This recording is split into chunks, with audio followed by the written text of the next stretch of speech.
नमस्कार। आज मैं फिर से पीपल फार्म में आया हूँ जो कि धर्मशाला के पास कोई 12-14 किलोमीटर दूर स्थित है। इसमें मैं एक पहले एपिसोड बना चुका हूँ जिसका लिंक मैं नीचे डाल रहा हूँ, आप उसको देखिएगा। तो आज मैं यहाँ दोबारा आया हूँ काफ़ी समय के बाद। तो इस बीच क्या क्या हुआ, क्या घटनाएं हुई, क्या इम्प्रूवमेंट्स हुई, और मैं चाहूँगा कि रॉबिन आपसे खुद मुखातिब हों और आपको बताएं, अपने दर्शकों से मुखातिब हों। तो मैं उनसे अभी मिलूँगा, उनकी इंटरव्यू लूँगा। इस बीच एक चीज़ जो मैंने पढ़ी थी वो भी मैं आपको दिखाऊँगा कि स्पीति वैली है हिमाचल में एक, जहाँ पे विंटर में कंडीशंस बहुत ख़राब हो जाती हैं, हार्श हो जाती हैं। कई बार तो इंसानों को खाने की तंगी हो जाती है, तो जानवरों को तो खाना नहीं मिलता है। इतने ख़राब हालात हो जाते हैं कि डॉग्स एक दूसरे को मार के खा जाते हैं। तो वहाँ पे इन्होंने कुछ प्रोग्राम शुरू किया, कुछ इनिशिएटिव शुरू किए, वो भी मैं आपको बताऊंगा उसके बारे में। और रॉबिन से हम बात करेंगे और यहाँ पे क्या क्या गतिविधियाँ चल रही हैं, और कुछ चीज़ों के बारे में मैं उनका व्यू जानना चाहता था, तो उन्होंने आज मुझे समय दिया है। आइए चलते हैं, रॉबिन से मिलते हैं और चीज़ों को उनकी ज़ुबानी सुनते हैं। तो रॉबिन जी आ गए हैं हमारे साथ। हेलो रॉबिन, एंड धन्यवाद आपने मुझे समय दिया, मेरे दर्शकों को समय दिया।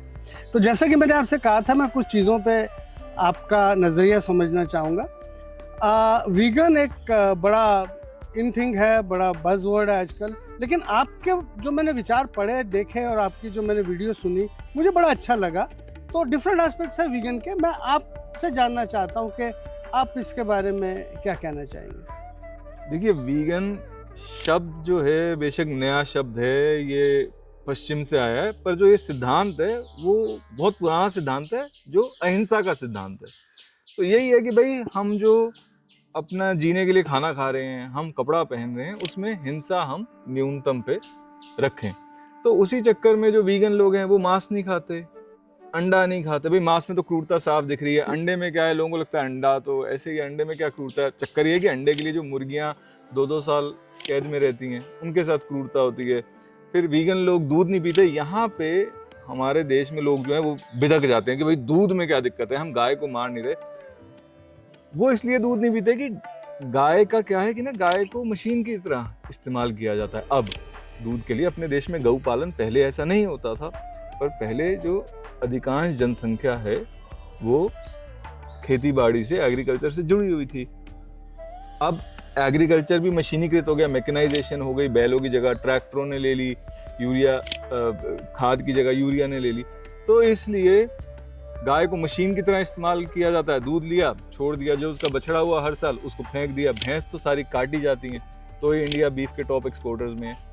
तो वीगन का फंडा सिंपल यही है कि भाई जो भी उत्पाद हिंसा से आ रहा है उसका बहिष्कार करो। हाँ, तो ये नज़रिया बहुत कम लोगों को पता है।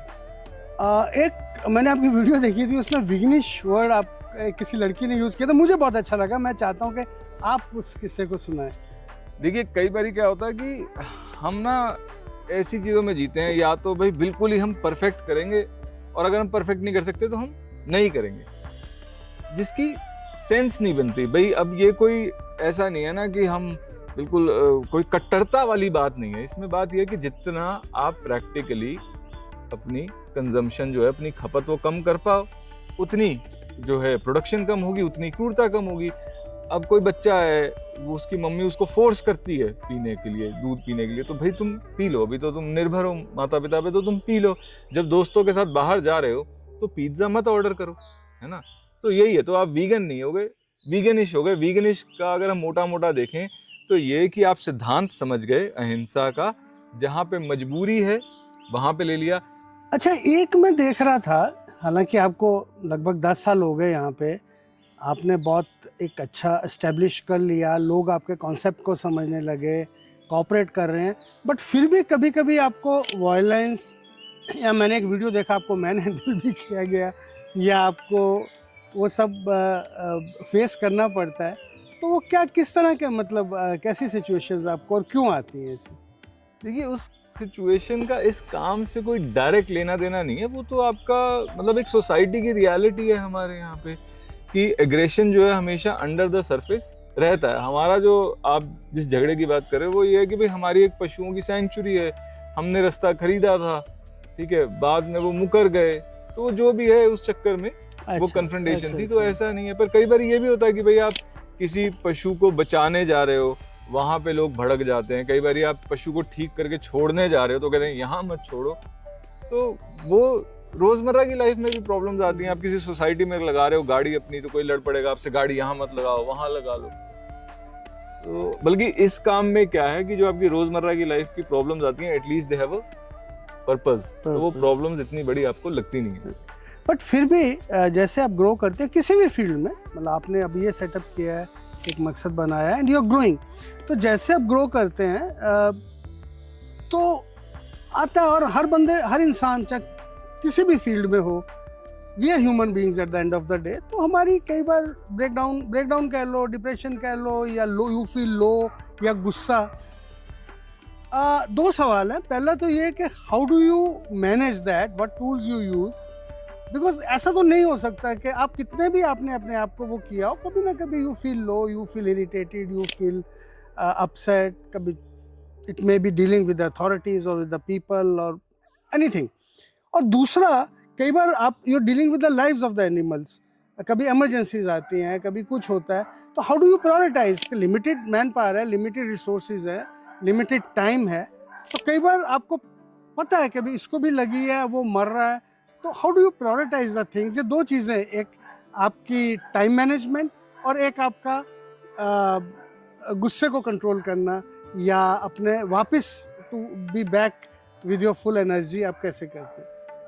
देखिए, इन 2 सालों में काफी बड़े सारे सवाल मुझे सुनाई दिए, मैं एक एक करके एड्रेस करने की कोशिश करता हूँ। अगर हम बात करें लिमिट्स की, तो कोई भी काम आप कर रहे हो, खासकर ये काम, आपको अपनी लिमिट्स तो सेट करनी होंगी अगर आपको लंबे समय तक चलना है, नहीं तो क्या है कि आप बर्न आउट हो जाओगे। तो हमने जैसे एक दायरा सेट कर लिया कि हम 8 किलोमीटर के दायरे में रेस्क्यूज करेंगे। अब ऐसा नहीं है कि उससे बाहर हम जाते नहीं, पर वो हमारी प्रायोरिटी है। हमारे सेट टाइमिंग्स हैं कि हम सुबह 9 बजे खुलते हैं, 6 बजे बंद हो जाते हैं। ऐसा नहीं है कि पशु जो है बाद में उनको चोट नहीं लगती, पर मुझे पता है कि हम इस दौरान अवेलेबल है, इस दौरान हम हेल्प करेंगे। अब उसके अलावा अब आपको यानी कि ना बोलना सीखना पड़ेगा। अब चक्कर क्या होता है, इस काम में आप आते हो क्योंकि आप एम्पैथेटिक हो, आपको दूसरे का दर्द, अपना दर्द लगता है।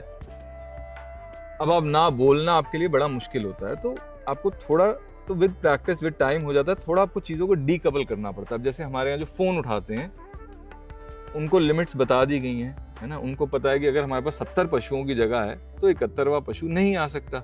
उनके पास लिमिट्स है, उनके पास पॉलिसी है जो बॉस ने निर्धारित कर दी, तो उनके लिए ना बोलना थोड़ा आसान है, क्योंकि वो ये नहीं उनको ये नहीं लग रहा ना मैं ना बोल रहा हूँ, उनको लग रहा है मैं क्या कर सकता हूँ, ऊपर से पॉलिसी है और मेरे तक बात पहुँच नहीं रही, क्योंकि मेरे तक बात पहुँचेगी तो मैं फिर पिघल जाऊंगा, है ना। मैं कहूँगा यार एक और करते हुए 70 के 150 कर लूंगा और जो एनिमल्स हैं उनको मैं डिससर्विस करूंगा।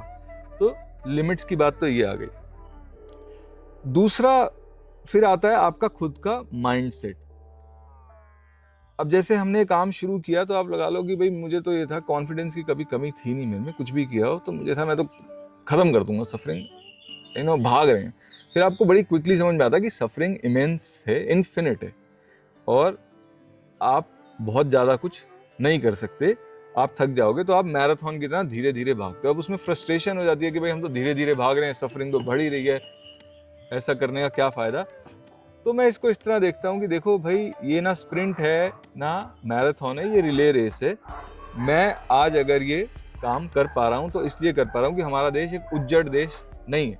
यहाँ पे अगर मैं अहिंसा की बात करता हूँ या कुत्ते या गाय को बचाने की बात करता हूँ तो ऐसा नहीं है कि कोई मेरा गला काटने आ रहा है। क्यों ऐसा हमारा देश उज्जड़ नहीं है?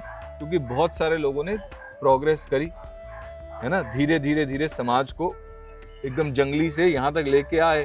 तो ये रिले रेस है। मेरा भी काम ये है कि समाज को मैंने जिस रूप में पाया उससे थोड़ा बेहतर छोड़ के जाना है, बेटॉन आगे थमा के जानी है। तो जब आप ऐसे सोचते हो ना तो आपको थोड़ा प्रेशर कम हो जाता है। एक तो ये हो गया। दूसरा ये कि मैं ये भी समझता हूँ कि ना तो मैं सफरिंग खत्म कर पाऊंगा, मैं सफरिंग को कम भी नहीं कर पाऊंगा, क्योंकि जैसे जैसे जनसंख्या बढ़ रही है सफरिंग तो बढ़ेगी।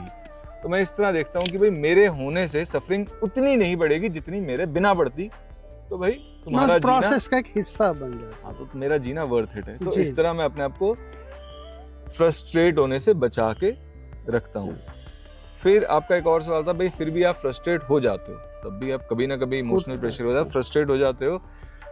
तो भाई उस समय मुझे लगता है कि यार छोड़ देता हूँ मैं सब कुछ, नहीं करता। दो चीज़ें मेरे दिमाग में आती हैं।